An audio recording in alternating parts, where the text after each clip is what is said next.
The basic concept of liberalism is liberty, taken as emancipation and independence of man, society, and the state from God and his church.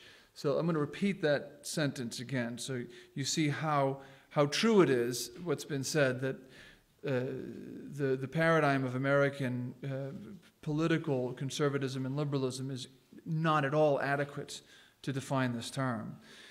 The basic concept of liberalism is liberty, taken as emancipation and independence of man, society, and the state from God and his church. Here in America, we have a society which has been, from the get-go, emancipated from God and his church. So so it is essentially liberal in the Catholic dogmatic sense of what liberalism is. With the French Revolution, it enters into the socio-political field and manifests itself as exaggerated democracy, known as the sovereign people, as separatism with respect to relations between church and state, as indifferentism in matters of religion and worship. Indifferentism would be the heresy opposed to the doctrine of salvation outside the church. It was condemned by Gregory XVI in that word, indifferentism. And abstentionism, or non-interference of the state in economics, leaving everything to private initiative. This last sense, by the way, of liberalism would be called libertarianism in American public discourse. The libertarian wants to have economic life free of all interference from the state. And here's one aspect, by the way, where Catholic social teaching might appear liberal to an American conservative, because in a Catholic society, you actually would have state interference in economic matters to prevent certain injustices from happening. Although, on the whole, of course, the society would be much freer than our modern capitalist states or our modern socialist states, which are getting more difficult to tell from one another. Now, religious liberalism is distinguished from political liberalism. Political liberalism overlaps into religious liberalism in some measure, but whereas political liberalism pertains to the governing of civil society, religious liberalism is a theological phenomenon that affects Catholic orthodoxy and orthopraxy. So they are as different as the fields of religion and politics, but since there is traditionally that area of what we call the mixta, the area where there's a confluence of interests, an overlapping of interests between church and state, then therefore there is going to be some overlapping between the concept of liberalism in the state or in politics and liberalism in the church or in theology. The thesis that I am trying to get across in this talk is simply put in these words. By its own inner dynamism, religious liberalism, like political liberalism, tends toward tyranny. That is, towards being illiberal. And it becomes so by censoring orthodoxy and orthopraxy. Now, this sounds, of course, like an oxymoron. It sounds like a contradiction in terms, and that's why it's sort of fun to engage in the wordplay and the title, the illiberalism of religious liberalism, or the illiberality of religious liberalism. It sounds like an oxymoron, but it really isn't, because the logic of the internal dynamics of liberalism has this tendency towards despotism. It's my burden to illustrate how that happens.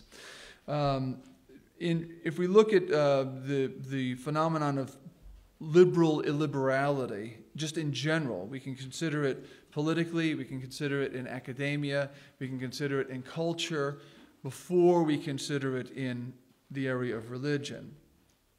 Extreme examples of the illiberality of liberalism in the political order would include Soviet communism, with its European and Far Eastern offspring, which produced as many as 100 million murders in the name of liberalism. So as many as 100 million died in the name of liberalism in the form of Soviet communism, and communism as it appeared in the Far East and in Eastern Europe. The earlier French Revolution, with its reign of terror, all was done in the name of liberalism, liberté being one of the three parts of the battle cry of the revolutionaries.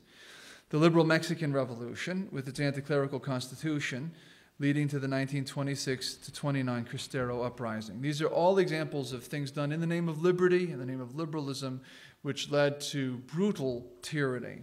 And these are not the only examples, but they're, let's say, the most notable ones. What we have in liberalism is the problem of the assertion of non-extant rights, what my friend Father Lawrence Smith calls phantom rights. And the more you multiply phantom rights, the more there is the necessity of some will, some strong will to regulate between the conflicting claims that all of the partisans of these rights make. In order to sort of get us rooted a little bit in the history and facts of some of these false rights, I'm going to quote at some length from Gary Potter. Mr. Potter wrote an article for our website called "Why Human Rights Are Wrong," a typically sort of provocative thing that Mr. Grumpy likes to say. By the way, he likes it when he's before Sister Maria Filomena or after Sister Maria Filomena on the program. He says it's Mr. Grumpy and Sister Sunshine together again. So he calls himself Mr. Grumpy. I don't.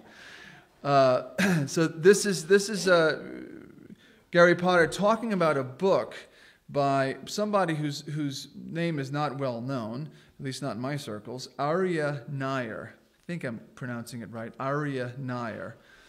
His book is called The International Human Rights Movement, A History. Okay, here's Gary Potter. Arya Nair came to the U.S. with his family from Nazi Germany in 1939. He was 2. After time in New York as a law professor, in 1963 he went to work for the American Civil Liberties Union, which until then had concerned itself with issues most persons would recognize as truly having to do with civil rights. Nair changed that when he took over as the ACLU's executive director in 1970 and made prisoners' rights and women's rights part of the organization's remit. In 1978, he helped found Human Rights Watch, which he then served as executive director for the 12 years before 1993. Among its other achievements during that time, the organization was instrumental in forging the link between human rights and international humanitarian rights, that is, the laws of war, and did more than any other body to promote the formation of the International Criminal Court.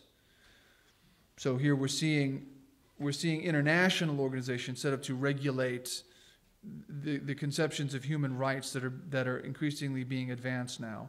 In 1993, bankrolled by the financier George Soros, Nair became founding president of the Open Society Foundations. He remained in that position until his retirement that year, well, last year rather. And this article was written this year. OSF is generally recognized today as the leading organization of the movement whose development Nair chronicles in his book, that is the movement, the human rights movement. The leading one, but not the only one, because along the way, from the ACLU to Human Rights Watch to the OSF, Nair inspired and helped launch many others all over the world. More to the point, such bodies are largely responsible for the 100 conventions, protocols, and statutes, different kinds of treaty, now listed on the website of the UN High Commissioner for Human Rights. They include the Convention on the Elimination of All Forms of Discrimination Against Women, CEDAW for short, the Convention on the Rights of the Child, the CRC, and the Rome Statute that set up the International Criminal Court. These are the kinds of documents you often see inveighed against in conservative political literature. The U.S. is not a party to all the treaties listed on the UN website, but when many or most countries are, and when the provisions of the treaties are put into practice, as when the former president of some nation is hauled before the International Criminal Court, the treaties achieve the status of what lawyers call customary international law.